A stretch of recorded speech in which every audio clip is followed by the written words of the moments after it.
네, 부정청탁 및 금품수수 금지에 관한 법률, 일명 김영란법에 대한 헌법재판소의 최종 판단이 내려졌습니다. 시행을 2달 앞둔 김영란법 논란이 매듭지어질지 주목됩니다. 황태순 정치평론가, 강석진 전 서울신문 편집국장, 김광덕 전 한국일보 정치부장, 윤희용 오피니언라이브 여론분석 센터장 네 분 모셨습니다. 어서 오십시오. 네, 안녕하세요. 네, 조금 잠시 전에 헌법재판소에서 판결이 나왔는데 다 합헌으로 나왔습니다. 합헌으로 나왔죠. 네, 네 가지 쟁점이 있었습니다만은 특히 이제 우리 일반인들 입장에서 이제 관심이 있었던 것이 크게 두 가지죠. 하나는 보면은 언론계 종사자를 네. 또 사립학교 교원 종사자 등까지를 갖다 너무 광범위하게 포함시켰던 것이 아닌가. 또 두 번째는 이른바 배우자의 그런 그 금품 수수 등을 갖다가 불고지했을 경우의 처벌 문제. 네. 이 두 가지는 양심의 자유에 반하는 것이 아닌가 이런 쟁점이 있었습니다만은 오늘 헌법재판소에서는 모두가 보면은 합헌이다. 그리고 중요한 판결 이유 중에 하나 이런 거더라고요. 보니까 실제 보면 법인 아직 김영란법은 만들어져 있지만 9월 28일에 시행되지 않습니까? 시행되지도 아니한 법 같고 이익을 침해당했다고 주장하기에는 좀 한계가 있는 것이 아닌가. 실제 만약에 그 법을 갖다 집행해 보고 그 법을 갖다 시행하고 집행하는 가운데 특정인이 만약에 자기의 권리를 갖다 침해당했고 헌법적 권리를 침해당했다면 그것을 헌법 소원을 낸다던가 헌법 제청을 할 수 있었겠죠. 그러나 그런 상태가 아닌 미래의 가치를 놓고 다투는 부분에 대해서는 기각 내지는 각하 결정을 내린 배경이 바로 그런 데 있었던 것 같습니다. 네, 강석식 국장님. 네. 일단 2달 남았잖아요, 시행이요. 네. 더 이상 논란은 없을 것이다 이렇게 예단할 수 있겠습니까? 아니요, 저는 논란의 여전히 네. 있다고 생각을 합니다. 왜냐하면 지금 말씀하신 우리 황평론가 말씀하신 대로 규율 대상이 너무 광범위하다 그런 점에 있어서는 선택적 집행의 문제라든지 여러 가지 우려되는 바가 없는 건 아닌데요. 제가 오늘 이 자리에서 말씀드리고 싶은 거는 이번에 이 헌재 결정을 앞두고 문제점을 갖다 계속 부각하는 쪽으로만 미디어나 관심이 쏠렸어요, 우리 사회가. 근데 사실은 부패 청산은 지금 현재 한국 사회의 시대적 소명입니다. 그거를 위한 거대한 어떤 변화를 향한 용기나 인내심 이런 것들이 논의가 되기보다는 문제점을 지적하고 이 법을 어떻게 해서든지 좀 축소시키려는 쪽으로 논의가 있었던 점은 좀 아쉽습니다. 그래서 네. 저는 지금부터라도 이런 부정부패의 늪에서 우리 사회가 탈출하기 위해서 이 법은 물론이고 이 법을 넘어서라도 우리가 무엇을 어떻게 더 잘할 수 있을지에 대해서 더 지혜를 짜내야 될 필요가 있다고 또 다른 생각을 합니다. 각도에서 논의를 네. 시작해야 된다. 네, 제가 그냥 하나 제 경험으로만 말씀을 드리면 제가 일본 특파원으로 있을 때 IMF 외환 위기가 닥쳤습니다. 그때 한국 경제를 비롯해서 아시아 경제를 잘 아는 일본 전문가랑 이제 이야기를 하는데 그분이 뭐라 그러냐면 덜 부패한 순서대로 위기에서 빠져나올 거다. 그러면서 한국, 중국, 인도네시아를 이렇게 비교하는 말을 들었는데 이 사회적 위기, 경제 위기와 부패는 아주 밀접한 연관이 있습니다. 그렇기 때문에 우리 사회가 빨리 이 부패의 늪에서 탈출해야 된다는 그런 시대적 소명 때문에 이번에 헌재에서도 저렇게 압도적으로 합헌 결정을 내리지 않았나. 김영란법이 이제 국가 경쟁력하고도 연관이 된다. 장기적으로는 연계된다고 김광덕 부장님 봅니다. 어떻게 보세요?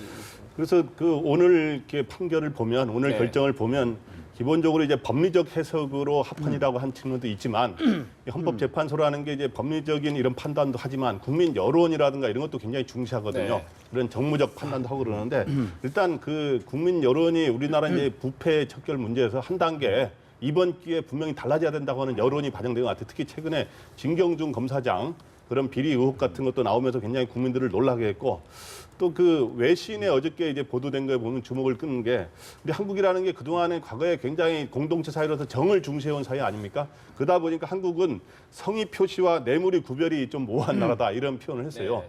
근데 이제는 그런 것들이 긍정적으로 작용했던 시대도 있지만 이제 한국이 한 단계 달라지려면 이러한 분명히 이런 데서 좀 더 투명해지는 그런 나라가 돼야 된다는 이 측면에서 한국은 굉장히 긍정적인 것 같고요. 다만 이 과정에서 좀 보완해야 될 것이 있는데 보완될 것은 여기로 인해서 그동안의 농축산이라든가 농가라든가 화훼 농가 그다음에 지금 자영업형 식당을 3만 원짜리 이상 팔아야 되는 경우 이런 여러 가지 그런 피해를 보는 사람들이 있기 때문에 그런 거를 보완하는 거는 제가 필요할 거 봐요. 그러니까 언론인이라든가 사학 이런 교사들을 포함시킨 거는 굉장히 어차피 포함 안 되면 이게 효력이 좀 약해질 수가 있거든요. 네. 그건 잘했다고 보는데 그런 거 하면서 또 국회의원들이 사실상 제외돼 있잖아요.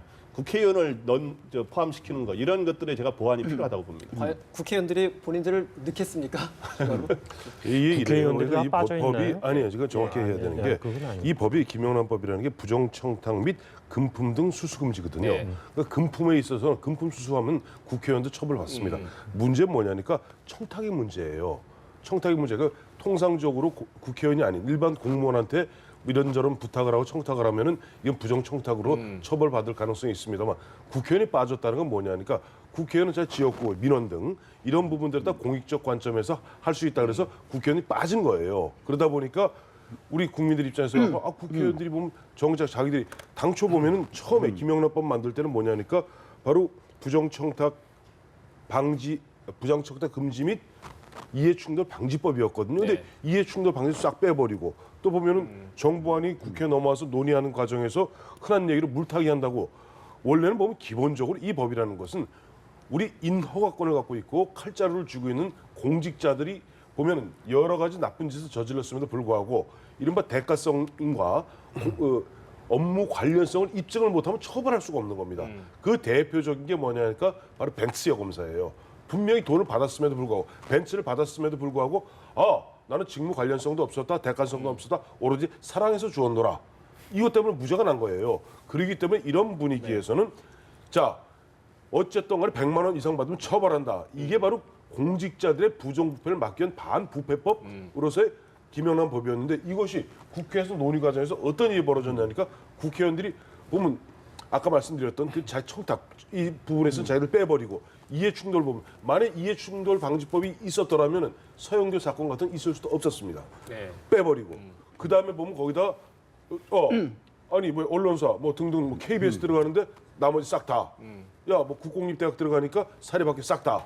이런 식으로 범위를 너무 과대하게 늘려놨기 때문에 실제 보면 우리가 형법이라든지 특정범죄 가중처벌법이라든지 등등의 기존의 법 갖고 처벌할 수 있는 거기서 빠져나간 예외적인 그런 것을 처벌하기 위해서 만들었던 법인데 이거보다 더 포괄적으로 만들었기 때문에 아까 우리 강 국장님 말씀하셨던 대로 그런 우려 사항이 있는 것이죠. 예, 그래서 이제 규제 대상이 너무 넓으면 집행할 때 자의적 집행이 우려되지 않습니까? 그래서 저는 지금 두 분 말씀에 이제 진경준 검사 이야기도 있었고 벤츠 여검사 이야기도 있었는데 이 자의적 집행을 최대한 막고 우리 사회가 깨끗해지기 위해서 김영란법 다음 단계는 검찰 개혁이라고 생각을 합니다. 검찰 개혁이 반드시 뒷받침이 돼서 이 집행에 있어서의 공정성 문제를 갖다 담보해내야 이 김영란법이 우리 사회를 갖다 진일보시키는데 크게 기여할 거라고 생각을 합니다. 다들 지금 어느 정도 수정 보완 계속 해야 된다 말씀이신데 윤희용 센터님도 뭐 그 부분에서 공감하시는 거죠? 일단은 뭐 김영란법에 대해서 이제 합헌 결정 나온 것은 이제 당연한 결정이었다고 볼 수 있겠고 지금까지 이것에 대해서 이제 실질적으로 문제 제기를 하는 측면에서는 이 법 자체에 문제가 있다기보다는 이것이 경기를 경기 침체를 가속화할 수 있다라고 하는 이제 우려 측면이 사실은 실질적으로 가장 컸던 것이고 실제 법적인 측면에서 대상이 너무 넓다거나 아니면은 이것이 좀 모호하다거나 이런 부분에 대한 이제 문제 제기는 사실상 일부 있었습니다만 본질적으로 제기했던 부분은 아니거든요. 지금 나오고 있는 여러 개정안에서도 이제 그런 부분보다는 이제 경기 침체 이 부분을 해소하기 위한 측면이 농어촌 출신 의원들 중심으로 이제 나오고 있는 것이라고 할 수 있을 텐데요. 어쨌든 이제 방금 말씀하신 대로 우리 사회의 이제 부정부패 이것을 이제 척결해야 한다고 하는 기류가 최근에 이제 급격히 높아지게 되면서 국민들 같은 경우는 과연 김영란법이 부정부패를 척결할 수 있을 것인가에 대한 약간 회의적 시각이 있는 것이지 이것이 필요하다고 하는 것에 대해서는 부정하는 기류는 결코 이제 많지 않거든요. 그렇기 때문에 이것은 뭐 대중의 기류를 충분하게 반영한 헌재에서 합리적인 판단이었다고 볼 수 있겠고요. 어쨌든 이제 이것이 그럼에도 불구하고 국회에서는 아까 말씀드린 대로 농어촌 출신 의원들 중심으로 해서 이것이 이제 어쨌든 선물들, 작은 선물들 좀 명절 기간이라든가 이런 것들을 좀 제약되는 부분들을 해소하기 위한 개정안들은 아마 나와서 그 부분들에 대한 논의는 아마 앞으로도 좀 이어지지 않을까 이런 예상을 해볼 수 있겠습니다. 여기서 반드시 만약 재개정을 하게 된다면 앞서 말씀드렸던 이해충돌 방지 있지 않습니까? 이 부분 반드시 넣어야 되고 또 보면은 이런 게 있어요. 지금 보면 언론계 이 기자를 갖다 규제하는 게 아닙니다. 언론계, 언론 기업에 종사하는 사람이 다 여기 해당이 돼요. 기자가 아니더라도. 자, 이러다 보니까 자칫 잘못하면 그야말로 조금 권력이 마음을 좀 삐딱하게 먹으면은 언론의 입에 재갈이 물릴 수 있는 거 아니냐. 이런 우려 사항이 있는 것도 사실이고. 또 보면 예를 들어서 우리 유치원 종사자들, 유치원 하는 종사자들은 해당이 됩니다. 그런데 이 사람들도 더 어떻게 보면 청탁을 약간 애매한 청탁을 받거나 선물을 더 받을 수 있는 의료기관 종사자들, 법무 관련 종사자들, 또 시민사회단체 종사자들 싹 빠져 있어요. 그러다 보니까 이게 뭔가 좀 형평이 맞지 않는 것 아닌가 하는 그런 그런 문제점들이 계속 제기될 수밖에 없는 거죠. 저는 또 한 가지는요. 부부간 신고를 갖다가 이제 강제하고 있지 않습니까? 이 법이. 근데 그걸 하폰으로 결정을 내렸는데 부부간의 신고를 갖다 권고할 수 있지만 강제할 수는 없다고 저는 생각을 합니다. 개인적으로. 우리 형법에서 범인은닉죄 같은 거 이야기할 때도 친족의 경우에는 처벌하지 않습니다. 왜냐하면 범인은닉죄를 범하지 않을 것을 기대하기 어렵다. 그 친족이라 그러면 그런 정도는 있을 수 있다. 그래서 책임을 묻는 게 적당하지 않다. 그래서 범인은닉죄의 경우 친족을 갖다 처벌을 하지 않습니다. 책임을 갖다 면제해 주죠. 마찬가지로 이게 부부간에 누군가가 받았을 때 그걸 갖다가 신고해야 된다? 그건 권고사항일 수는 있지만 처벌을 하는 거는 저는 사회상 교하고는 조금 거리가 있지 않나 그렇게 생각을 합니다. 일단 저는 보완해야 될 게 아까 말했지만 이 두 가지 점은 꼭 보완해야 될 것 같은데 아까 국회의원의 그 청탁 부분 국회의원이 청탁은 자기 원래 지역구 민원 활동이기 때문에 괜찮다고 하는 식으로 돼 있어서 지금 이 국회의원이 여기 해당되느냐 안 되느냐에 대해서도 지금 의견이 엇갈리더라고요. 국회의원들도 우리 뭐 완전히 제외된 건 아닙니다라고 하는데 실질적으로 제외됐다고 보는 게 맞는 견해이고 그래서 국회의원들을 포함시키는 게 저는 당연히 넣어야 된다고 생각하고 그 대표적인 게 약간 뭐냐면 예를 들어서 이런 게 있더라고요. 최근에 그 사례집으로 나온 거에 보면 병원에 그동안 이 순서를 바꾸는 거 있지, 입원 순서를 바꾸는 거. 그게 사실은 병원에 많은 이해관계자들이 부탁해서 순서가 바뀌는 게 흥행해왔는데 그거에 대해서 일반인들이 부탁하면은 다 처벌을 받게 돼 있어요, 지금. 네. 그런데 지금 현재 여기 해당되는 사람들이. 그런데 이제 국회의원인 경우 과연 그게 지역구 민원 활동이냐 아니냐. 근데 지역구 이런 사람들 특별한 애로사항이 있으니까 좀 순서를 바꿔달라. 할 때 여러 가지 논란거리가 있고 이런 점이 있고 또 하나는 아까 이 선물이라든가 이런 게 보면 지금 축산 농가라든가 이제 화훼 농가에서는 그동안에 갈비 선물 같은 게 10만 원, 20만 원 하던데 이제 5만 원 이하니까 이제 사실상 그 선물을 못 하게 되는데 그런 거로 인해서 선물 문화가 개선돼야 되느냐 아니냐는 또 그런 긍정적 측면이 있어요. 그런 너무 비싼 선물은 오고 가지 않도록 하고 그러나 이제 당장의 피해가 있기 때문에 이런 거는 이제 시행 과정에서 이번 추석은 아마 해당이 안 되는 것 같아요. 근데 이 시행 과정에서 분명히 법과 시행령을 통해서 보완해 가는 건 또 필요할 거라고 보입니다. 이게 이제 국회의원과 관련해 가지고 청탁과 관련 문제 있는 것은 이제 이 부분입니다. 우리 헌법 26조에 보면 이제 국민 청원권이 있어요. 그러니까 뭐냐면 국민들이 어쨌든 본인의 이제 문제점들 또 이것을 이제 민원이라는 이름으로 국회의원들 통해 가지고 그것을 민원을 이제 해결을 요청하거나 아니면 사회 각 단체들이 있지 않습니까? 그것이 이제 입법 과정에서 이 부분이 법안에 문제가 있기 때문에 이제 해결을 이제 요청하는 이런 이제 절차들을 문서를 통해 가지고 또는 직접 만나서 하게 되는 이 청원권 자체가 국민들 자체가 위협받을 수 있는 거예요. 이제 그런 면에서 봤을 때 이제 국회의원들 간에서 이 청탁에 관한 문제들을 폭넓게 국회의원들 적용하지 못하는 문제가 이제 사실은 거기 헌법적 문제 때문에 있고 그것이 국민의 기본권을 제약할 수 있는 문제 때문에 있는데 그렇다 이것이 이제 어쨌든 국민적인 어쨌든 분노라든가 불만들은 여전히 있는 상황이기 때문에 이런 부분에서도 어쨌든 제약이 필요한 부분들은 이후에 법적 절차를 통해 가지고 좀 보완이 필요한 부분이 있지 않을까 생각됩니다. 흔히 이제 국회 청원이라 하면은 국회의원이 소개하는 민원을 청원이라고 합니다. 근데 그런 것은 어떤 요식 절차가 있고 나름대로 문서가 있어요. 문서화해서 보면 이와 같은 우리 지역에 민원이 있으니까 이것을 갖다 해결해 주시오. 문서로서 그야말로 청원하는 경우고 지금 문제가 되는 것은 뭐냐니까 아까 김광덕 본부장 약간 예를 들어서 국회의원들이 보면 전화 한 통화로 은근히 압력을 넣어서 뭘 바꾸는 경우가 많습니다. 보면 뭐 장관이나 차관한테 전화 걸어서 이 우리 지역에 말이지 김모 사장 부탁인데 이런 건 처벌 받아야 되겠죠. 그러니까 근데 그런 것조차도 지금 보면 현재 김영란법에 의하면은 뭐 공익적 관점이라는 측면에서 어떻게 배제할 수 있는 그런 여지가 있기 때문에 이 문제를 제기하는 겁니다.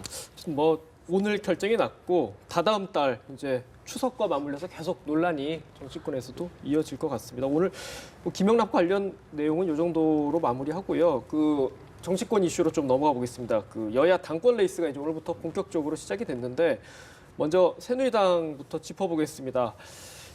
그 6명의 총주자가 나섰습니다. 6파전인데 친박계, 비박계가 단일화하는 흐름으로 가지 않겠느냐 이런 전망이 좀 많은 것 같습니다. 그와 관련된 당권 지지자들 발언 먼저 듣고 대담 이어가겠습니다. 전당대회가 진행되어가는 상황을 봐서 개파 대결 없이 간다면 저도 흔쾌히 거기에 따를 것이고, 그러나 특정 개파가 특정 후보를 지원한다든지 해서 개파 대결 구도로 갈 때는 저도 차선의 선택을 위한 길은 열어두고 있습니다.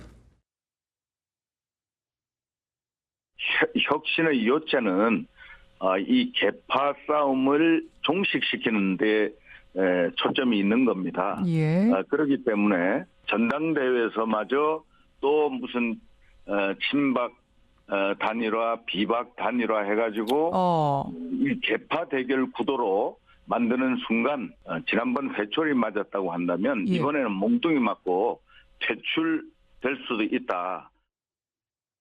네, 오늘 비박계 후보죠. 정병국, 김용태 의원이 단일화 방침에 일단 합의를 했고요. 그에 따라서 6파전이 사실상 이제 5파전으로 치러지게 됐는데, 거기에 대해서 지금 저희가 발언 들어본 것처럼 주호영 의원은 같이 단일화 나설 수 있다라는 뉘앙스를 풍겼고요. 그래서 이주영 친박계 범친박계로 분류되는 이주영 후보는 좀 비판적인 시각을 보였습니다. 이런 것이 29일 내일이죠. 예. 내일 후보 등록하게 돼 있는데, 그러니까 김용태 의원하고 정병국 의원 같은 건 비박입니다만은 두 분이 오늘 여론조사를 통해서 내일 5시까지 네. 후보 등록하는데 하겠다. 왜냐하면 이번에 후보 등록을 하려면 이번 공탁금이 1억입니다. 1억을 내야 되기 네. 때문에 빨리 정리해둔다 한 사람은 굳이 낼 필요가 없겠죠. 그리고 이제 주호영 의원 같은 경우는 경우에 따라서 이것이 자칫 개파 싸움으로 흘러갔을 경우는 중도 레이스 중도에도 뭐 후보 단일화 할 수 있는 것 아니냐, 그런 경우는 중간에 사퇴하면 5천만 원 돌려받습니다. 근데 어쨌든 이주영 의원 얘기한 것처럼 이번 전당대회 대권 후보 뽑는 거 아니거든요. 내년 대권 후보를 갖다 뽑는 과정을 공정하게 관리할 관리자로서의 당 대표를 뽑는 이 과정인데, 여기에 또다시 지난 7월 14일 날 김무성 대표 1,500명 모아놓고 세과시했고, 네. 또 어제죠? 어제 보니까 서청원 의원 한 42명 현역 의원들 모아놓고, 또 친박계 최고위원 출마자들 모아놓고 세과시했고, 이런 식으로 가면 결국 저 이주영 의원 얘기대로 아니 이 사람들이 아주 여전히 정신 못 차렸는가, 겨우 개파 싸움 때문에 다 잡은 고기 놓쳐놓고 다 된 밥에다 콧밥 들여놓고 이제 와서 또 이러는가 하는 그런 국민적 지탄으로부터 결코 피할 수 없다 하는 이주영 의원의 이야기인데, 일단 그나마 다행인 게 지금 김문수 전 지사, 홍문종 의원 이 두 분은 일단 참 이번에는 불참을 하셨어요. 네. 근데 모르겠어요. 지금 보면은 우리가 뭐 친박 비박 이야기하고 보면은 뭐 개파 싸움하지 말라 그러지만 현실적으로 또 싸움 있지 안 되는 건 아니죠. 아닌데 어쨌든 지금 보면 김용태 의원하고 정병국 의원이 후보 단일화하겠다는 것은 나름대로 이 두 분이 조금 뭐랄까 지명도가 좀 떨어졌었어요 그동안. 그래서 어떤 분위기를 갖다가 좀 끌어내는 그런 뭐 효과는 있겠으나 뭐 내일 모르겠어요. 후보 등록하게 되었을 경우 어떤 일들이 벌어질지 우리가 좀 귀추를 주목해서 봐야 되겠죠. 지금 보면은 말씀하신 대로 이제 기타금 부분이 이제 뭐 이 김용태, 정병국 의원 단일화는 상당히 중요한 부분이었다고 보고, 이제 이것도 국회의원들도 상당히 이제 큰 돈이거든요. 만만치 않은 부분이죠. 부분이죠. 예. 그리고 어쨌든 그 위기감도 작용했던 것 같아요. 이제 이렇게 비박계가 표가 분산될 경우에는 이것이 이제 친박계로 다시 이제 당권이 넘어가게 되면서 이제 당의 미래가 어두워질 수 있겠다라고 하는 이제 위기감들이 이제 두 후보 간에 어쨌든 공통되는 측면이 이제 있었기 때문에 단일을 전격적으로 한 것이라고 할 수 있을 텐데요. 지금 새누리당 같은 경우는 이제 두 가지 큰 기류가 있을 것 같아요. 이제 비박계 중심으로 한 어떤 혁신, 변화를 가져가야 한다는 기류들이 이제 당원들, 대의원들 중심으로 있는 것이 있겠고, 또 한편에 이거보다 어쩌면 좀 더 강할 수도 있는 것, 더 이상의 개파 간의 대립으로 당이 대중들에게 비춰져서는 안 된다고 하는 기류들이 또 강하게 있는 것 같아요. 그래서 보면은 이주영 의원이라든가 또는 한성규라든가 어쨌든 양쪽을 아우르는 스탠스를 보이고 있는 것이거든요. 그러니까 그것이 지금 이제 과연 대의원들, 당원들이 어느 쪽 선을 들어줄 것이냐, 이제 이 부분이 아직 이제 명확하게 해결되지 않고 남아 있는 유동적인 상황이라고 할 수 있겠고, 그것을 어쨌든 그 표심을 잡는 사람이 이제 당권을 획득할 수밖에 없을 텐데, 그럼에도 불구하고 지금 이제 너무나 이제 관심도가 적기 때문에 여기서 이제 낮은 당원과 대의원들의 참여, 국민들의 낮은 관심도에서 뽑히는 대표 같은 경우에 정말 안정적인 리더십을 행사할 수 있을 것이냐. 이 문제는 여전히 남는다고 할 수 있어요. 높은 뜨거운 참여로 이루어져야 정당성이 부여되고 당을 어쨌든 안정적으로 관리할 수 있는 리더십이 원천이 발생하는 것인데 지금 그 문제가 지금 새누리당 흔들리고 있는 상황을 과연 이번에 뽑히는 당대표가 이런 저조한 관심 속에서 과연 그 리더십이 나올 수 있을 것인가. 이것에 대해서는 상당히 이제 의문이라고 할 수 있겠습니다. 김광덕 부장님. 그래서 말씀하시죠. 이번 대결의 양상은 결국에는 그러니까 저 중량급 후보가 이제 다 안 나오게 된 셈이잖아요. 그래서 결국엔 도토리 키재기 대결 아니냐. 그래서 누가 조금 더 큰 도토리냐 하는 게임이 될 가능성이 높아졌다는 건데 사실 그동안 이 양상을 보면 그동안 출마 후보로 거론되던 조금 빅매치 후보로 거론되던 사람들이 순차적으로 다 안 나오게 돼서 최경환, 서청원, 나경원, 김문수, 홍문종 이렇게 하다 보니까 이렇게 되면 뭐 개파 대결에 참여해야 된다 여러 가지 명분으로 이제 못 나오게 됐는데 그러다 보니까 이제 난장이 여섯 난장의 대결 아니냐. 그러다 보니까 이제 소위 헤비급 그런 라이트 헤비급 후보는 안 나오고 다 미들급 이하 후보가 좀 후보들에게 죄송한 이야기다만 그런 양상이 됐는데 그러면서 이제 현재 당장 시작되는 모양새는 조금 개파 대결가 좀 완화된 구도로 개파 대결로 치러지게 됐는데 어떻든 단계적으로 비박은 단일화를 하게 되고 또 친박계도 거기에 대응해서 단일화를 될 가능성이 높거든요. 그래서 막판에 가면서 개파 대립이 좀 지금보다 더 강화되는 걸로 가지 않느냐 하는 전망이 있는 상황입니다. 그러니까 이주영, 이정현 의원도 단일화 할 것이다 이렇게 보시는 거죠. 제가 보기에는 이제 그게 좀 상황을 좀 봐야 되는데 현재 친박의 그 계산과 시나리오는 제가 보기에 이런 거라고 봐요. 6사람의 후보 중에 이제 5명 이제 줄잖아요. 그럼 이 상태로 계속 가면 어차피 친박 후보가 많으니까 그 친박의 조직이 많잖아요. 그렇기 때문에 그렇게 되면 이렇게 도토리 키재기 양상으로 갈 경우 친박과 범친박의 주자가 당선될 가능성이 높다고 판단해 왔는데 비박이 단일화를 통해 되면 그게 위기를 느끼게 되면 결국엔 친박에서도 굉장히 단일화하라는 압력을 가하게 될 거고 그러다 보면 단일화를 추진할 가능성이 높다고 봅니다. 국장님은 어떻게 보십니까? 결국은 그렇게 단일화로 갈 것이다. 이번 새누리당 전당대회를 놓고 사람들에게 표심에 영향을 주는 요소가 무엇일까 생각을 해보면 가장 큰 요인이 개파입니다. 개파에 의해서 판단을 하고 표를 던질 가능성이 높습니다. 지금 약간 완화는 되고 있고 주자들이 또 그런 말들을 하고 있지만 그럼에도 불구하고 이미 개파별로 이렇게 정리돼가는 인상을 갖다 지울 수가 없는데 그런 점에 있어서 저는 김성태 의원이 라디오 방송하고 인터뷰에서 이번 전당대회는 사실상 절반은 이미 실패하고 있다라는 말에 공감이 됩니다. 그리고 이주영 의원이 그 인터뷰를 하면서 비박 단일화에 대해서 부끄러운 유산이다. 비박이 단일화를 결행한다면 곧 친박 단일화를 하라는 뜻으로 해석될 것이다. 이렇게 말을 한 바가 있습니다. 그리고 서청원 의원이 40명이나 모아가지고 단합 만찬을 하지 않았습니까? 그러면 이거는 뭐냐면 친박도 비박 너희 그래?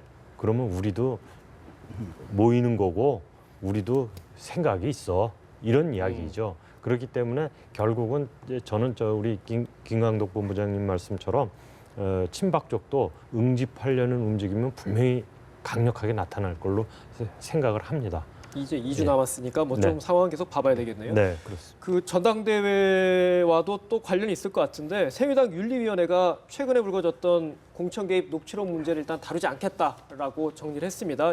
이진곤 윤리위원장 발언 먼저 한번 들어보겠습니다. 다들 관심을 갖고 계시는 그 녹취록 문제. 녹취록 파문. 네. 거기에 대해서도 이제 어제 논의를 해서 이것도 우리가 정식 안건으로 이걸 다뤄야 될 것인지 이제 논의를 했습니다만은 이게 이제 보니까 그것도 1월 29일 날 그 자기들끼리 그 서로 이른바 정치적 거래가 이루어졌던 그런 일 같아요. 또 하나는 뭐가 있냐면 이게 전당대회를 앞두고 있잖아요. 그런 걸 윤리위원회가 그 제대로 알지 못하면 잘못 건드리면 윤리위원회가 개파 승리에다가 불을 지르는 격이 될 수도 있고 아니면 어떤 특정 개파에다가 말이죠.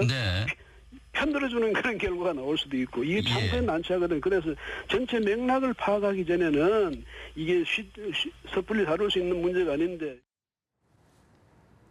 네, 이진곤 새누리당 신임 윤리위원장은 이제 자칫 개파에 편들어주는 오해를 살 수 있기 때문에 다루지 않겠다 얘기했습니다. 당초 처음에 김성애 녹취록 나왔을 때 김성애 녹취록에는 보면은 윤상현 의원 얘기도 나오고 최경환 의원 얘기도 나오고 또 당시 현기현 정무수석 얘기도 나온단 말이에요. 목소리가 육성이. 그렇죠. 이제 그런 상태에서 이것을 갖다가 관점 쫙 윤리위원회에서 지난 처음에 저 보면 신임 이준건 윤리위원장 신임 되시자마자 한 얘기는 이거 들여다보지 않을 수가 없다라고 얘기했는데 네. 막상 한 사나흘 지나면서 결국 보면 좀 이런 식으로 8.9 전당 대회 이후로 보자. 왜냐니까 지금 이것을 놓고 까다 보면은 결국 보면 일방적으로 친박한테 불리한 그런 정황들이 나오지 않겠는가. 그리고 아마 이런 것 같아. 이번에 주변에서 아니 그때 부탁은 서로 뭐 꼭 친박만 그랬나 비박도 그랬지. 뭐 이런 식으로 서로 그야말로 너 난장판 벌어질 가능성이 있으니까 뭐 이준건 신임 윤리위원장 입장에서는 8.9 전당대회로 미루자 그러는데 처음 이분이 말씀하시기에는 들여다보지 않을 수 없다. 얘기한 상태에서 처음 말을 번복하는 듯한 느낌을 주니까 좀 강경한 비박 쪽에서는 오늘로 끝났다. 뭐 보면은 저 지난 얼마 전에 저 발간했던 백서 그거 다 회수해라. 그야말로 볼멘 목소리가 나오는 이유가 바로 그런 것인데 저는 이준건 위원장의 그런 뭐랄까 사실 저분이 보면 정치판에서 능글 언론인 출신이지 그 뭐 정치판에서 왔다 갔다 그렇죠. 하시는 분이 예. 아니잖아요. 그러니까 그런 현실적인 한계 내에서 좀 깊은 고뇌가 느껴지는 부분이다. 저는 그렇게 해석하고 있습니다. 다루기는 좀 굉장히 난감한 어떻게 보면 안 다룰 수밖에 없는 뭐 그럴 수 있는데 결과적으로 지금 전대를 앞두고 있어서 이게 지금 관심을 받고 있는 거잖아요. 네. 제가 방송 나와가지고 카랑카랑한 목소리로 정치권을 질타할 때 그 네. 모습을 생각하면 윤리위원장 되셔가지고 뭔가 일을 한번 벌이실 것 같은 느낌이었는데 지금 예. 저렇게 됐는데 아마 지금 다시 이주영 의원 말 나오지만 요 문제에 대해서도 이주영 의원이 또 말을 했는데 전대 후에 윤리위의 심사를 요구할 생각이 있느냐 이런 질문에 대해서 일단락된 문제를 갖다가 거론하는 것은 옳지 않다. 그래서 이걸로 그냥 다 일단락된 거고 끝났다 이렇게 이야기를 했는데 거기에 대해서 지금 비박계는 윤리위가 사망했다 그러지 않습니까? 네. 근데 이게 윤리위가 다루든 다루지 않든 정치적으로는 계속 끌어오를 수밖에 없습니다. 굉장히 심각한 문제이기 때문에 이것을 비박계가 그냥 뭐 없던 일처럼 넘어갈 리가 없고요. 아까 시민단체가 고발을 했기 때문에 계속 조사가 이루어질 수밖에 없다는 이야기도 있었습니다만은 여하튼 정치적으로나 수사상으로나 이 문제가 계속 거론될 전망이 높다고 저는 봅니다. 예, 알겠습니다. 새누리당 전당대회 얘기를 나누고 있는데 또 오늘 또 새누리당뿐만 아니라 오늘 후보 등록을 마감하는 쪽이 더불어민주당입니다. 더불어민주당은 비주류 진영의 이종걸 전 원내대표가 오늘 출사표를 던졌는데 이제 4파전이 짜여졌습니다. 이종걸 원내대표 출사표와 추미애 의원도 후보 등록하면서 별도의 입장을 또 밝혔는데 관련 발언 먼저 들어보겠습니다.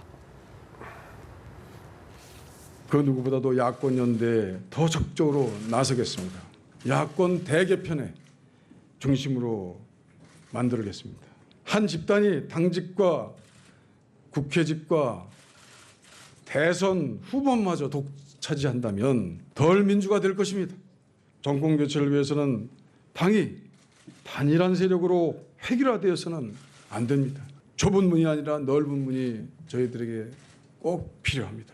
제가 당대표가 된다면 우리 당의 대선 후보 선출 과정은 보다 공정하고 보다 열려 있게 될 것입니다. 많은 분들이 야권 통합을 이야기합니다. 그러나 우리 당의 강력한 통합이 먼저입니다. 설령 3자 대결을 한다 해도 이길 수 있는 강한 야당부터 만들어야 합니다. 공정한 대선 관리를 위해 박근혜 대통령의 새누리당 탈당과 내각 총사퇴 후 선거 중립 내각을 구성할 것을 요구합니다. 적어도 총선 1년 전까지는 공정한 대선을 국민께 약속한다는 의미에서 탈당과 중립 내각 구성 이런 걸 제의하는 것입니다. 네, 지금 추미애 의원 같은 경우는 오늘 이제 후보 등록을 하면서 별도로 회견을 가졌는데 박근혜 대통령 탈당까지 요구할 정도로 굉장히 야당의 선명성을 내세웠습니다. 어쨌든 이종걸 전 원내대표가 가세하면서 4파전이 짜여졌는데 센터장님, 이제 관심이 컷오프가 될 것입니다. 이제 컷오프에서 예비 경선에서 3명으로 압축하니까 1명은 떨어지게 됩니다. 그렇습니다. 어떻게 전망하십니까? 일단은 지금 뭐 이종걸 의원 같은 경우는 지난번에 원내대표도 했고요. 이제 네. 지금까지 줄곧 비주류에서 어쨌든 뭐 상징적 역할을 해온 것은 틀림없고요. 네. 한 축의 역할을 담당해 왔었는데요. 문제는 지금 현재 더불어민주당에 있어서 이 주류와 비주류 간의 어떤 경쟁 구도 자체가 허물어져 있다는 데 있습니다. 그러니까 국민의당이 뭐 호남 기반으로 해서 지난번에 이제 탈당을 하고 새롭게 이제 창당을 하게 되면서 더불어민주당의 비주류 세력들이 대부분 빠져나간 상황이라고 할 수 있거든요. 그런 면에서 봤을 때 지금 기존에 비해서 어떤 비주류의 대의원, 당원 이 세력 자체가 많이 남아있지 않은 그런 상황이라고 할 수 있겠습니다. 그런 면에서 봤을 때 지금 이종걸 의원이 또 굉장히 또 뒤늦게 지금 출마 결심을 선언을 한 것이잖아요. 전당대회를 사실 준비하려고 한다면 수개월 전에 어떤 지역위원장들을 만나면서 또 당원 대의원들을 만나면서 어쨌든 친분 관계를 통해 가지고 표를 지지를 확장하고 호소하고 이런 절차들을 단계적으로 밟아와야 되는 것이거든요. 근데 다른 이제 송영길, 추미애 의원 등에 비해서는 상당히 이것이 출발이 늦었기 때문에 그런 부분에도 상당히 이제 미흡할 수 있었고 김종인 대표도 출마를 만료했던 부분도 그것도 충분하게 갖춰지지 못했다는 것을 이제 의미하는 것 아니겠는가. 또는 이제 김종인 대표 같은 경우도 비주류의 한 축이라고 할 수 있을 텐데요. 근데도 불구하고 충분한 지원을 하지 않겠다는 의미로도 보이는 것이거든요. 다른 후보를 염두에 두고 있는 것이라고 뉘앙스로 해석이 되는 부분도 있어요. 그런 면에서 봤을 때는 이종걸 의원 이제 지금 3등 안에 들어야지 되는 그런 상황인데 상당히 어쨌든 김상곤 전 혁신위원장 등과 상당히 이제 그 경쟁을 보일 것으로 보이고 안심할 수는 없는 그런 상황 아닐까라는 생각이 듭니다. 가능성이 여전히 있기는 합니다만은 그런 측면도 상당히 좀 위기감도 있지 않을까라는 생각됩니다. 이종걸 전 원내대표가 굉장히 고심을 많이 했는데 발언을 보면은 좀 뉘앙스가 상징적인 측면에서 나간다 이런 느낌이 좀 강해요. 당을 구하기 위해서 나간다. 네, 구한 정치는 항상 명분을 중시해야 되니까요. 명분과 타이밍이 정책이 굉장히 중요하지 않습니까? 명분을 당을 구한다는 건데 일단 가장 중요한 거는 이제 본인의 존재감을 과시하려는 측면이 강하겠죠. 그런데 이제 어떻든 이종걸 의원이 장고 끝에 출마를 결심함에 따라서 이제 경쟁 구도는 좀 우스갯소리로 친문 대 그다음에 더 친문 그리고 덜 친문 그다음 비문 이렇게 사자 대결 구도가 된 거예요. 그래서 소위 친문이라고 하려면 이제 김성근 전 혁신위원장이 되겠고 더 친문은 추미애 의원이 될 것 같고 덜 친문은 송영길 의원이고 비문은 이제 이종걸 의원 이렇게 사자 대결인데 그러면 과연 이런 다 친문이 세 사람 나오고 이런 상황에서 그다음에 누가 컷오프 될지는 모르겠습니다만은 그럼 진짜 친문의 핵심 세력들은 누구를 지지할 거냐 고심해야 되는데 누구냐 할 거냐가 지금 정해졌다는 이야기는 없어요. 단지 이제 그동안 초반에 선발 주자로 나온 추미애 의원을 지지하는 사람이 상대적으로 많았었는데 그렇죠. 지금 다른 주자들이 잠식해 들어가고 있어서 최종 선택은 모르는데 친문 입장에서는 내년 대선에 일종의 킹메이커도 되고 일종의 러닝메이트 역할을 하기 때문에 누가 자기네들하고 같이 호흡을 맞추기 문재인 유력 후보와 호흡을 맞추기 좋을 거냐 이 판단을 할 텐데 다 개성이 강한 사람들이어서 아마 고민이 많은 것 같더라고요. 제가 보니까. 평론가님이 보실 때는 어떻습니까? 지금 어쨌든 간에 이종걸 원내대표가 도전하면서 좀 전당대회 역동성은 조금 강해진 것 같아요. 다음 주 송추라고 그랬죠. 예. 송영길, 추미애 두 분 있을 때보다는 김상곤 전 혁신위원장이 참여하니까 아까 친문, 친문, 더 친문, 덜 친문 다 문재인 그냥 오죽하면은 민병두 의원 같은 경우는 아니 어떻게 보면 문재인 전 대표 문재인 전 대표를 바라보고 월강 소나타를 갖다가 연주하느냐. 또 원혜영 의원 같은 경우는 이렇게 보면 이 상태로 가면 당이 역동성이 없는 가운데 그야말로 문재인 전 대표가 무난하게 대선 후보가 되면 무난하게 질 수도 있다. 하는 우려 섞인 목소리들을 내거든요. 그런 측면에서는 모르겠어요. 이종걸 전 원내대표 오선 의원입니다만은 지금 참여하신 게 역동성을 예를 들어 보여주는 측면도 있겠으나 만에 하나, 진짜 만에 하나입니다. 만에 하나 예를 들어 친문이 지난번에 국회의장 뽑을 때 정세균, 문희상 두 분 100몇 표를 갖고 갔잖아요. 그렇죠. 물론 여기 이제 원외 주구단 위원장 포함됩니다만 어쨌든 여기서 이종걸 만약에 전 원내대표가 컷오프 되는 일이 벌어진다고 가정해 보십시다. 만에 하나. 그러면 이게 우리 역동성을 담보하는 걸까요?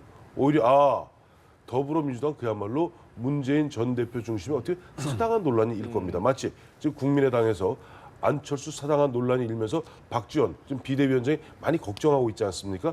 그와 같은 일이 벌어질 수도 있기 때문에 이종걸 의원의 뒤늦은 참여는 득이 될 수도 있고 자칫 잘못하면 독이 될 수도 있는 컷오프 결과에 따라서 독이 될 수도 있는 그런 뭐랄까 양날의 칼 역할을 할 가능성이 크다. 김종인 대표가 만류한 것도 그런 우려 때문에라고 보면 되겠죠.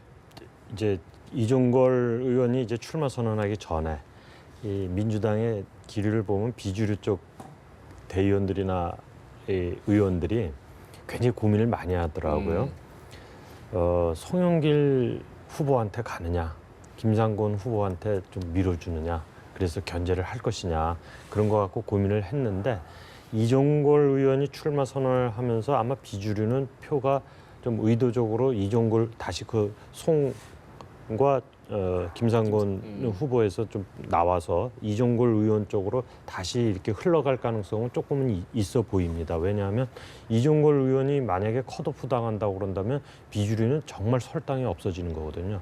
당은 당대로 모양이 우습게 되고, 그렇기 때문에 비주류 쪽에서는 의도적으로라도 이종걸 의원을 좀 지원하는 쪽으로 가지 않을까, 컷오프만큼은 탈락하지 않게 하기 위해서 노력하지 않을까 하는 전망들도 꽤 나오고 있는 것 같습니다. 그런데 그러면 그 다음에 누가 또 컷오프 당하지, 뭐 이게 궁금사항입니다만은 거기까지는 뭐 놔두고, 여하튼 이번 더민주당도 그러고 새누리당도 그러고 저는 전당대회에 누가 대표가 되셔도 결국은 그 대표 뒤에 누군가가 또는 어떤 세력인가가 힘과 영향력을 발휘하는 그런 전당대회가 되지 않을까. 마쿠 접지 비슷하네요. 예, 과거에는 대표가 되는 사람들이 조직과 힘을 갖고 당을 끌어나가지 않았습니까? 근데 이번에는 양쪽이 전부 다 그런 점에 있어서 좀 인형극 전당대회처럼 뒤에서 이렇게 조종을 하면 뭐 팔다리 움직이는 그런 전당대회가 되지 않을까. 좀 그렇게 보이네요. 네. 저는 그 김종인 대표가 막판에 이종걸 의원의 출마를 극구 만류했잖아요. 극구 만류한 그 배경에 이제 관심이 쏠리더라고요. 왜 그러냐면, 아니 저 이종걸 의원이 나오면 흥행이 그동안 더 오히려 흥행성이 있어지고 오히려 여러 가지 경쟁이 치열해지면서 관심을 가질 수 있는데, 당 대표가 또 자기 출마와 관련된 것도 아니고 자기 직계도 아닌데 왜 이렇게 출마를 만류할까? 그거는 이제 대북에 일단은 명분상으로는 비대위원이 그거를 이제 소위 그동안에 이 룰을 만들어 오는 비대위원이 출마하는 게 맞느냐라고 하는 그런 것도 있지만, 제가 보기에 요측면 당을 위한 뭐 그런 것도 있지만 유측면이 있지 않은가. 비주류의 오프사이드 전략 아니냐. 이게 뭐냐면 다 빠져버리자 이거죠. 무시 전략이다. 예, 그러니까 일종의 방 수비를 하지 말고 다 빠져버리자. 그렇게 함으로써 그 일종의 이 당이 친문 정당이라는 거를 확실히 보여주자고 하는 혹시 그런 전략적 의도가 있는 게 아닌가. 이런 왜 그러냐면은 그동안 사실 문재인 전 대표와 여러 가지 총선 과정 이후에 여러 가지 소위 앙금이 있었잖아요. 그런 상황에서 김종인 대표 입장에서는 여러 가지 야권의 정계 재편 가능성까지 염두에 두고 있는 여러 개헌론을 제기하고 여러 가지 그런, 특히 좀 사드 문제도 지금 당론으로서는 대부분이 다수가 사드 문제에 대해서 배치 반대하고 있는데 본인은 지금 전략적 모성을 착취하고 있지 않습니까? 그래서 그런 가능성을 염두에 둘 때 오히려 빠져 있는 게 낫다고 판단할 수도 있다고 봅니다. 알겠습니다. 그 여야 두 당의 당권 레이스 얘기를 좀 해봤고요. 국민의당은 당권 레이스는 아닌데 오늘 좀 악재가 좀 하나 추가가 됐습니다. 총선 홍보비 리베이트 의혹과 관련해서 박선수, 김수민 의원 그리고 공천원금 의혹을 받는 박준영 의원에 대해서 검찰이 영장을 다시 청구했습니다. 다시 청구했죠. 예, 국민의당으로서 악재라고 볼 수 있을 텐데 일단 그와 관련해서 국민의당 굉장히 반발하고 있는 분위기고요. 박지원 비대위원장 발언 먼저 들어보겠습니다. 우연의 일치인지는 모르지만 우리 당 새 의원에 대해서 구속영장이 기각되었던 날 오늘부로 재청구를 하겠다 하는 연락을 받았습니다. 심각한 위기로 받아들이고 여러 가지 대처를 하겠습니다. 전당대회는 빠르면 빠를수록 좋고 비대위원의 수명은 단명이 제일 좋습니다. 8월 말 그러한 것이 결정되면은 제 정치 일정에 대한 태도를 표명하겠습니다. 네, 박지원 비대위원장이 뭐 조기 전대론 뭐 그런 관련해서 여러 가지 현안에서 얘기를 했는데 결국 초점은 검찰의 영장 재청구 관련된 국민의당 입장으로 맞춰졌습니다. 센터장님, 네. 이게 국민의당이 다시 어떤 위기의 시험대가 될 수 있다 이렇게 전망할 수 있습니까? 사실 이제 박지원 비대위원장이 들어서면서 사실은 이제 이 문제를 털어내 버릴 수 있었거든요. 그러니까 어떤 국면을 전환시키는데 국민의당이 사실은 어떤 면에서 성공했다고 할 수 있습니다. 안철수 대표 대표직을 내려놓고 박지원 의원이 어쨌든 지금 사실상의 대표직을 맡게 되면서 사실 그런 부분들이 해소되었던 상황인데 다시 이제 영장이 재청구되는 국면으로 바뀌었기 때문에 그 안철수 대표가 대표를 내려놓기 이전 상황으로 다시 이제 돌아가는 상황이 돼버렸기 때문에 이제 이 문제를 국민의당은 지금까지 제3정당으로서 어쨌든 정부 여당에 대해서 또는 이제 제1야당인 더불어민주당에 대해서 각을 세우면서 분명한 존재감을 세워왔었는데 지금 이제 그러했던 효과를 충분히 누렸던 것인데 지금 이제 그것이 다시 이제 어쨌든 물러서게 돼 있는 그런 상황이 돼버렸기 때문에 굉장히 악재라고 할 수 있겠고 어쨌든 지난번에 도주 우려단과 증거인멸 우려가 없고 또 방어권 차원에서 기각됐던 것인데 다시 청구가 됐으니까 국민의당 입장에서는 상당히 좀 당혹스러울 수밖에 없는 그런 상황인데 어떻게 이 문제를 해결해 나갈지 국민의당은 상당히 지금 이제 위축될 수밖에 없는 그런 상황에 직면했다 이렇게 봐야겠습니다. 국민의당으로서 할 수 있는 건 없는 거잖아요. 다시 없죠. 법원에서 기각시킬 수도 있는 거고요. 아니 이제 월요일날 영장 실질 네. 심사한다고 그러죠. 이제 사전 구속영장을 신청을 했고 월요일 보면 아마 저 하는 모양인데 사실 뭐 이 입장에서 이제 변호인들을 갖다 동원해서 다시 검토. 왜냐하니까 검찰이 그동안 짧게는 저 박선수하고 김수민 의원에 대해서는 16일 만에 다시 영장을 재청구하는 네. 거거든요. 나름대로 보면 보강 수사를 많이 했다 그래요. 그러면서 검찰에서 이제 이번에 포인트를 두는 게 뭐냐니까 증거 인멸의 그런 정황들이 있다. 이게 굉장히 중요한 얘기입니다. 증거 인멸의 방어권도 좋지만 증거 인멸의 정황들이 있다는 부분을 갖다가 보강 수사, 보강으로 보강 자료로 넣어서 할 테니까 뭐 결국 보면 이제 국민의당 입장에서는 그 새 현역 의원에 대해서 방어하기 위해서는 그야말로 그날 영장 실질 심사할 때 그것이 아니라는 부분을 갖다 입증하는 것은 달리 방법이 없겠죠. 네. 이 검찰이 지금 굉장히 긴 시간 동안 뭔가를 보완을 해서 이제 재청구를 한 걸로 여겨지지 않습니까? 근데 그 자세한 내용이 지금 안 나와 있어가지고 증거인멸 정황이 구체적으로 어떤 건지 또 새로운 증거가 무엇이 더 밝혀졌는지는 모르는 상황이기는 합니다만은 여하튼 저는 검찰도 자신하기는 쉽지 않은 상황이 아닐까 그렇게 생각이 됩니다. 월요일 날 이제 영장 실질 심사 그 결과를 봐야 되겠지만 검찰도 그냥 막연하게 한두 마디만 던졌을 뿐인데 그것이 어떻게 나올지에 따라서 이제 국민의당에 여러 가지 영향을 미치겠습니다만 오늘 박지원 비상대책위원장이 취임 한 달 돼가지고 첫 그 간담회를 하는데 모두 발언에 저 이야기가 한참 들어갔습니다. 그런 걸로 봐서는 굉장히 중시하고 있고 지금 걱정하고 있는 게 아닌가 그렇게 오늘 생각이 듭니다. 비대위원장 발언에서 이 검찰 얘기 말고 또 하나 주목되는 거는 이 당은 안철수 혼자로는 안 된다. 결국엔 손학규, 그다음에 정운찬 전 총리까지 끌어들여서 이런 식으로 이제 소위 경쟁을 하는 구도로 만들어 가야 된다. 이렇게 해서 소위 국민의당이 빅 스테이지 전략, 큰 무대 전략을 펴겠다고 하는 그거 밝힌 게 또 굉장히 눈길을 끌더라고요 보니까. 거기다 오늘도 보니까 이례적으로 대검찰청에서 뭐 공식 브리핑한 건 아닙니다만은 백프를 통해서 보면 이번 20대 총선 결과 한 100여 명 정도가 지금 뭐 구속되거나 구속 기소되어 있는 상태인데 보면 이번에 왕주현, 뭐 박선숙, 김수민 이 세 의원 건 거기다 박준영 의원 이 네 건이 가장 보면 뭐 흔한 얘기로 제일 죄질이 무겁게 느껴진다라는 그 100%를 한 걸로 봐서는 검찰도 뭔가 상당한 준비를 한 가운데 재청구를 한 것이 아닌가 그렇게 보고 있습니다. 결국은 최종 재판부의 판단에 따라서 국민의당이 사느냐 검찰이 사느냐 그렇게 보면 되겠네요. 그래, 다음 주 월요일입니다. 8월 1일입니다. 알겠습니다. 오늘 대답 여기까지 나누도록 하겠습니다. 지금까지 강석진 전 서울신문 편집국장, 김광덕 전 한국일보 정치부장, 황태순 정치평론가, 윤희용 오피니언라이브 여론분석센터장 네 분과 말씀 나눴습니다. 고맙습니다.